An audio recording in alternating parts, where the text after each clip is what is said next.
ഹരിതഭവനം പദ്ധതി ജില്ലയിലെ CBSE സ്കൂളുകളിലും നടപ്പിലാക്കുന്നു. CBSE അധ്യാപകർക്കുള്ള ഹരിത കേരളം ശില്പശാല ജില്ലാ panchayat vice president P. Gavas ഉദ്ഘാടനം ചെയ്തു. ജില്ലാ വിദ്യാഭ്യാസ വകുപ്പും പ്രൊഫസർ ശോഭീന്ദ്രൻ ഫൗണ്ടേഷനും ചേർന്ന് നിറവ് സീറോ വേസ്റ്റ് മാനേജ്മെന്റിന്റെ സഹകരണത്തോടെ നടപ്പിലാക്കുന്ന ഹരിതഭവനം പദ്ധതി ജില്ലയിലെ CBSE സ്കൂളുകളിലും നടപ്പിലാക്കുന്നു. കോഴിക്കോട് CBSE അധ്യാപകർക്കുള്ള ഹരിതഭവനം ശില്പശാല ജില്ലാ panchayat vice president P. Gavas ഉദ്ഘാടനം ചെയ്തു. മാലിന്യ നിർമ്മാർജ്ജനത്തിനായുള്ള സർക്കാരിന്റെ പ്രതിബദ്ധതയ്ക്കൊപ്പം വിദ്യാർത്ഥികളും അധ്യാപകരും അണിനിരക്കുന്നു എന്നതിന്റെ ഉദാഹരണമാണ് ഹരിതഭവനം പോലുള്ള പദ്ധതികൾ എന്ന് അദ്ദേഹം പറഞ്ഞു.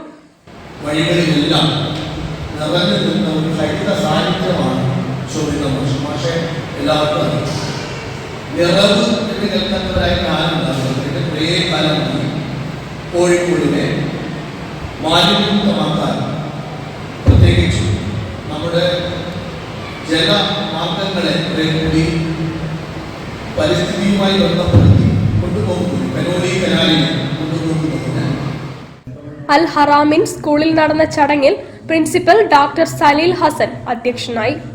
നിറവ് ഡയറക്ടർ ബാബു പറമ്പത്ത് ശില്പശാല നയിച്ചു. Professor Shobheendran foundation president Vadayakkanni Narayanan പദ്ധതി വിശദീകരിച്ചു. Foundation secretary Abdulla Salman, Hanan Ashraf, K. Jayshem, Sapna Jasmine, Lakkal Kunhahammed തുടങ്ങിയവർ സംസാരിച്ചു. News bureau, Kozhikode. വാർത്തകളിൽ ഒരു ഇടവേള കൂടി.